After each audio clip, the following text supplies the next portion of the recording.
Hello, friends.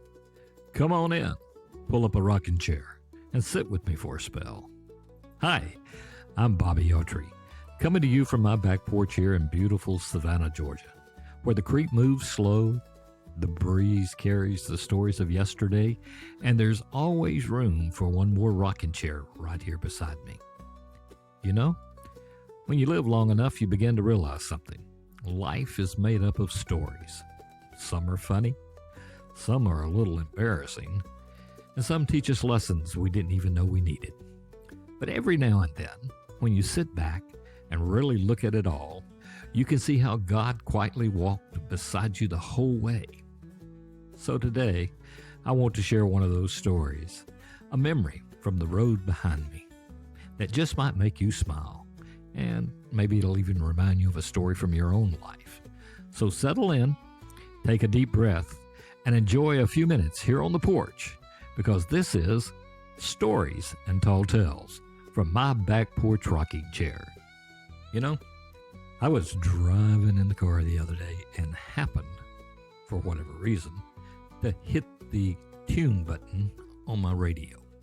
So it would go to a different channel. And normally I'm on Sirius XM, and I enjoy the NASCAR channel, the stories channel, and gosh, you know, some of the oldies, the 50s, the 60s, the 70s and all. And I happened to hit on the 60s. And a song came on that brought back a memory from way back when in 1961.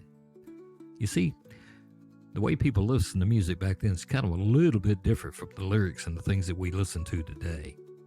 Truly, there's times on the radio today I would just as well just turn it off. Of course, the same thing holds for a lot of things that comes on that old boob tube, the TV. But we end up just kind of taking it for granted at times and let people say and do things that kind of embarrass us. But at the same time, we say, well, we'll just bypass that because we like the rest of it. Well, back in 61, during the rock and roll days, I was on WFOM in Marietta, Georgia. It used to be, we would say, WFOM, 1230 a.m. Oh, a.m. What in the world is an a.m. radio station? Don't see very much of those around anymore, but that was the thing. We only had a few little FM stations. It was way on the upper side of the FM dial, and it was mainly known for elevator music. Of course, things have changed, just like everything else. But back then, AM radio was the thing, especially for rock and roll. And we would, as disc jockeys, we would get records and all in, and we'd be able to listen to some of them in advance and try to decide which one we'd like, A-side or B-side, what might be a hit, what might not.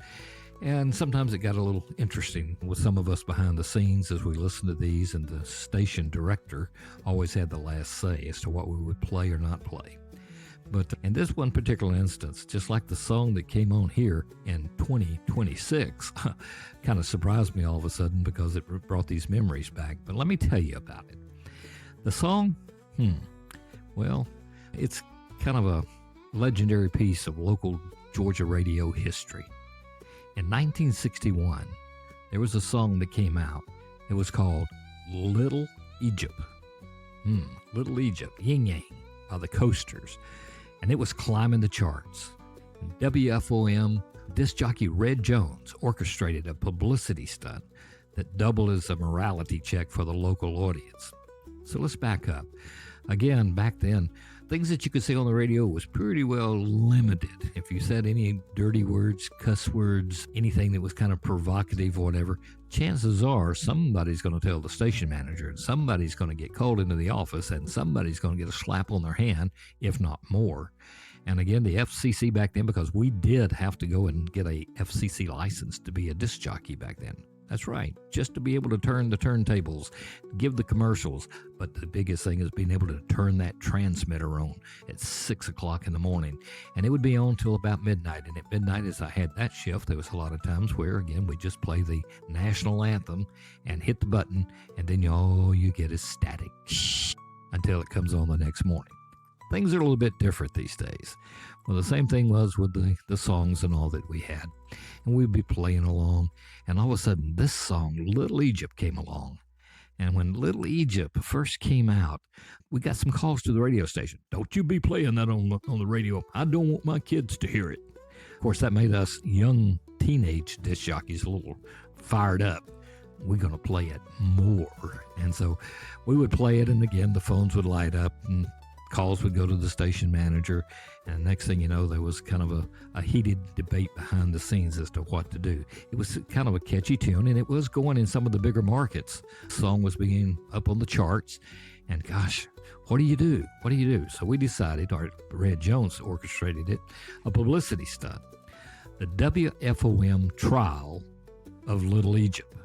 Now, what we had to do is the station invited listeners to call in and vote on whether the song was too suggestive to remain on the air. The lewd nature of the exotic dancer storyline was the focus of the debate. Well, the result would be the audience, or at least the callers, that voted against the song. If it was yes, we'd keep playing. If it was, get that thing off the radio, turn it off, I don't want to hear it, I don't want my kids hearing it, don't play it anymore, I'll turn to another station, I'll never support your station again. Well, there was a lot of those. And so the whole thing was, we said, we'd let the audience vote on it. And that way we would go with the majority. And so the calls would come in, we would play the song, the calls would come in, we'd play the song, the calls would come in, and finally the day came to announce the results. Can you believe it? Over a song like Little Egypt. You've got to go listen to it. Look it up on YouTube. Egypt by the Coasters. Okay, so here we are. What are we going to do? Count the votes. 10, 20, 5, 10, 20, 25, 30, 40. Oh, votes and going on and on and on. Was it for it or against it? Well, the results, the audience voted against the song. Well, Red thought, what an opportunity. So to show that the station was in good faith and that we was going to take the song off the rotation list, we started doing an advertisement that would say, you need to come out to WFOM on whatever date we had come up with, and we're going to bury the song. Bury, B-U-R-Y, the song. Now also out on the internet, you can go and look up WFOM at 1230 Marietta, Georgia, and they'll have a picture of the station out there, and you'll be able to look at it and see. In fact, I will probably post it along with this podcast so you can kind of get a look at the station. But, woo, we're going to make a big deal out of this. You come out and we're going to have a hole that we would dig out in front of WFOM with a little tombstone on it for Little Egypt. And we were going to officially retire that 45 RPM record. Now, Red Jones and the station staff staged a mock funeral. They took a copy of the 45 RPM single and literally buried it in the front yard of the WFOM radio station on South Cobb Drive in Marietta, Georgia. Now, publicity power. While the song was banned and buried at WFOM, the stunt actually generated a massive interest in the track locally. People would listen to other stations just to be able to listen to Little Egypt, and really kind of made it different. Red Jones, again, Jones was a master of these types of happening radio events, and later becoming a legendary figure in Atlanta radio at WQXI, Quixie and Dixie. So Red Jones really made a big deal for things of us in Marietta, and it was quite a time on the radio at those points.